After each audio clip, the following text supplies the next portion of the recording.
행복의 출발점이자 공동생활의 최소 단위인 가정. 가화만사성이란 말이 있듯이 가정의 행복에도 방법이 있다. 그러나 갈수록 심각해지는 가정폭력과 높은 이혼율. 부부의 갈등 해결에도 방법이 있다는데. 가정도 경영이라는 결혼 36년 차 두상달 김영숙 부부. 서로 다른 사람이 만나 가정을 이뤘으니 당연히 싸우고 미울 때가 있는 법인데 요즘 부부들은 그 고비를 너무 쉽게 포기하는 것 같다고 한다. 남녀의 근본적인 차이를 이해하면 많은 문제가 해결된다. 내가 변한 만큼 가정이 변하고 내가 바뀐 만큼 가정이 행복해진다는 가정 행복의 원리로 건강한 가정을 만들어보지 않으시렵니까? 행복하고 멋진 가정 경영 방법을 알려줄 오늘의 연사 두상달 김영숙 부부를 초대합니다.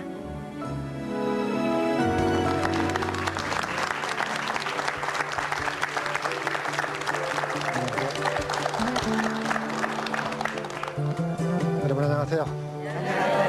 반갑습니다. 오늘은 가정생활에 대한 특강인데 여러분 내가 이제 물어보거든요. 가정을 다시 시작한다면 지금 배우자를 다시 만나실래요? 기회가 주어진다면 한번 바꿔보실래요? 바꿔요? 예, 정말이에요. 남자들도 그래요? 아내 여러분에게 물었어요. 정말 여러분들은 다시 결혼한다면 지금의 남편을 다시 만나시겠습니까? 아니면 바꿔보시겠습니까? 가만히 있으세요. 당신은 어떻게 할 건데요? 저야 당연히 바꾸죠. 당연히 바꾸죠. 나는 다시 만나요. 왜요? 이제 통계를 보면요. 여자들은 80% 이상이 기회가 주어진다면 바꾸겠다고 그래요. 그런데 남자들은 80% 이상이 다시 만나겠다고 그래요. 그러니까 여자들은 해줘도 불만이 많고 뭔가 아쉬움을 느끼는데 남자들은 문제를 못 느끼는 것이 현실이에요. 자, 그런데요, 여러분, 어떨 것 같아요? 왜 바꿔요? 저는 정말로 이렇게 제 남편처럼 제 멋대로 하고 아내하고 의논도 안 하고 또 무뚝뚝하고 그냥 배려도 안 해주고 정말 자상하지도 않고 이런 사람 말고 정말 자상하고 아내만 생각해주고 그리고 또 뭐든지 아내하고 좀 의논하고 이렇게 근사한 남편 분명히 있을 것 같은데요. 여러분 어떻게 생각하세요? 맞아요. 맞죠? 맞아요. 남자분들이 있을 것 같아요? 아니죠? 그렇죠? 그래. 언덕을 피우려다가 태산을 만나요. 바꿔봤자 그놈인걸. 예? 그 산 너머에 파랑새가 있는 줄 알고 찾아갔더니요. 파랑새는 없고 가마귀하고 독수리밖에 없더라고요. 그러니까 나에게 가장 알맞는 짝을 주셨다 이렇게 믿고 지금 가는 길에서 끝까지 행복을 누리시기 바랍니다. 그게 축복된 길이에요. 또 한 가지 여쭤볼게요. 만약에 여러분들이 결혼을 새로 한다면, 결혼 생활을 새로 시작한다면 지금처럼 살고 싶으세요? 아니면 몇 가지는 좀 바꿔보고 싶은 게 있으세요? 어떠세요? 예, 내가 정말 잘하지 못한 것 많이 있잖아요. 그렇죠? 아내도 마찬가지고 남편도 마찬가지고. 그러니까 우리가 한번 다시 시작한다면 어떻게 할 것인가를 생각해보는 시간들이 됐으면 좋겠어요. 이게 미래 특강인데요. 저도 좀 더 일찍 가정의 원리를 알았더라면 좀 더 멋진 아빠, 훌륭한 남편이 될 수 있었을 텐데 이게 제가 글을 쓰는 서문이에요.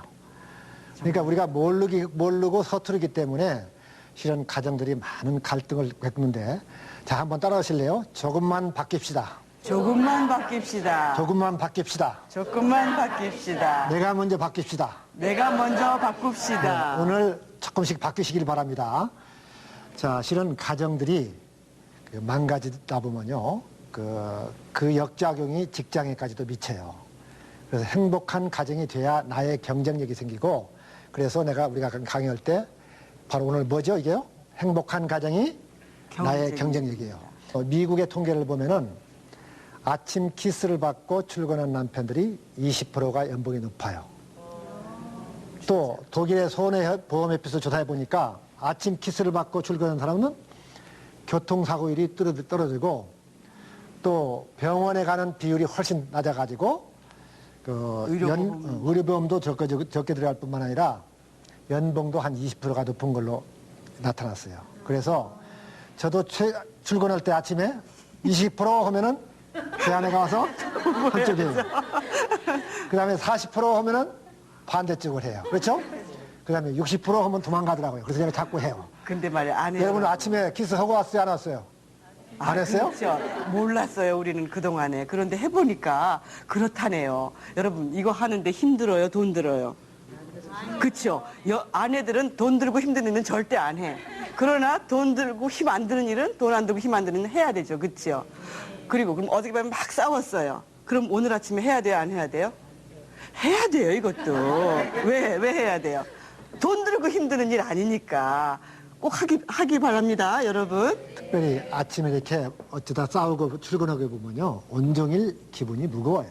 그리고 침울하고, 그래서 머리 회전이 잘 들지 않아요. 그러나 아침에 기분 좋으면은 온종일 기분이 좋아요. 그렇죠? 그러니까 신바람이 날 때 사람은 무한한 가능성이 발휘되는 거예요. 그래서 여러분들이 아침 출근할 때 좋은 기분으로 출근할 수 있기를 바랍니다. 자, 여러분들 대화들 많이 하세요? 집에서? 그렇죠. 많이 안 하게 되죠. 우리나라 부부뿐만 아니고 세계도 다 마찬가지인 것 같아요. 부부는 참 말이 없는 것 같고, 미국 통계에 의하면 부부가 하루에 8분 정도 대화를 한대요. 근데 왜 이렇게 대화가 어려워요? 실은 행복해야 할 가정들이 대화 경색증에 걸렸어요. 그래서 한 집에 살지만은 남남처럼 살아요. 그래서 결혼한 독신이라고 그래요.